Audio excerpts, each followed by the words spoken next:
Hey guys, it's Edwin here, and today I'm going to be answering this question of should you stay together for the sake of the kids?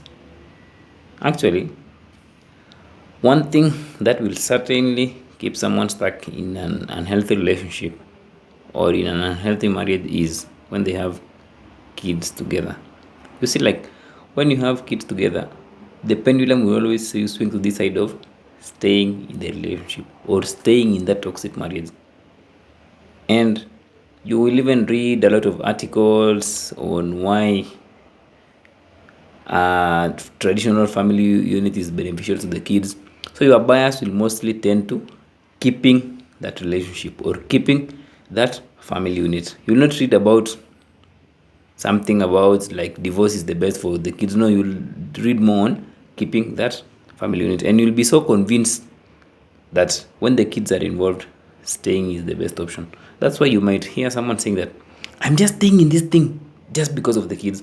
In fact, if you look closely, most relationships are being held together because of kids. We'll get more on the ugly side of this, but let's understand this that research, your conditioning, statistics will mostly support staying in the relationship. Yeah, of course, there are benefits of kids staying in a stable. I want you to underline the word stable household. But an unhealthy relationship is not that stable environment for the kids to flourish. And the other thing is, physically, the relationship may look stable, like you are in one house together, you are doing things together, when we are having these fake smiles at the dinner table, but it will still be clearly a fake and unhealthy environment. So, even if you say things like, let's just stay together, but be miserable, but let's not argue in front of the kids. No, your unhappiness will still be clearly visible. Like something about children is children are like sponges actually. They absorb the emotions and they absorb everything which is floating in the air in that household. And the thing is, they can really see the fake or the pretense you are putting or the fake faces you are putting, and you can't really hold these faces for like 365 and a quarter days. So your idea of being like you want to be the best role model for your kids because it's of sticking in that unhealthy relationship is actually thrown out of the window when you choose to stay with unhappiness and deceit instead of being true to yourself and leaving the relationship. So you think that you want to be the best role model by staying. No, but you are becoming the worst role model because you are deceiving yourself and you are showing your kid that they can live a life of deception. And the other thing is, there'll always be tension in that house, and there'll always be hate floating in the air, pretense. And your kids will learn and even normalize this as part of their lives. So they will model these uncomfortable sadness, these unhappiness as how relationships are supposed to be, or how they're supposed to be treated in a relationship, or how they're supposed to treat others in the relationship. So by staying, instead of being that good role model, you are conditioning them to either normalize those unhealthy behaviors or normalize staying in unhealthy environments, normalize staying in unhealthy relationships in future. That's why being miserable and sticking to an unhealthy relationship is not really helping you or helping the kids as you think it is. No. And it's also not making the world a better place.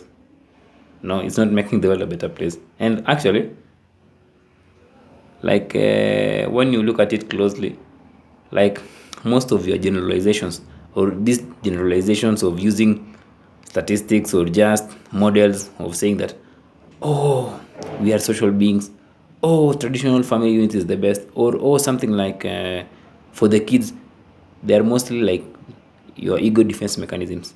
They are your ego defense mechanisms which keeps you stuck in a state of comfortable pain. Like it's not easy to get out of that unhealthy relationship, because if you get out, you'll experience some uncomfortable feelings of shame, guilt, fear of feeling like a failure, like you failed in your marriage. So all those generalizations are more of working for you so that it can preserve you in the current state you are in. It's more like your ego is trying to keep you stuck in this current state, so you are in pain on the inside, but you can say something like for the kids, but that's not really you, that's not your authentic you, that's just your pain which is trying to keep you stuck in that state of pain. Hope that makes sense. So if you are holding or sticking together for the sake of the kids, then actually the best solution for you is to end the relationship, or the best solution for you is the outside the relationship. Even for you, of course, for you and for the sake of the kids. If you leave the relationship, it will be good for you, for your own mental health, and then also that will trickle down to the kids. It's not the easiest path, of course, to leave that relationship. It's not easy, but also there's no point of using your kids as an excuse, in quotes, to stick to your unhealthy relationship. It's not you who's using the kids, it's your unhealed self who's using those kids as just an excuse.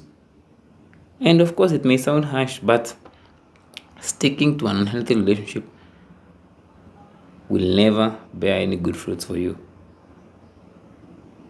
Of course, it will just damage your self-esteem, and it will lead to various mental health issues.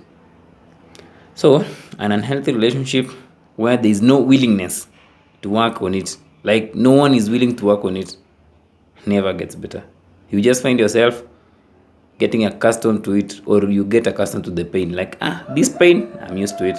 So unless you are committing to working on your relationship for both of you, then staying in a miserable environment for the sake of the kids is never an option. You are ruining your life, at the same time trickling the pain to your innocent kids.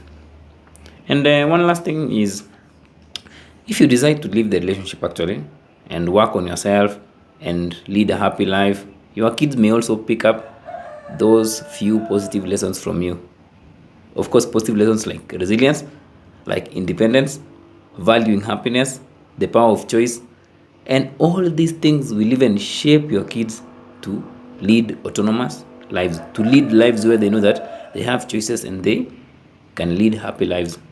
So, your situation will always be different, but always look at how you can model your life along the lines of happiness and freedom.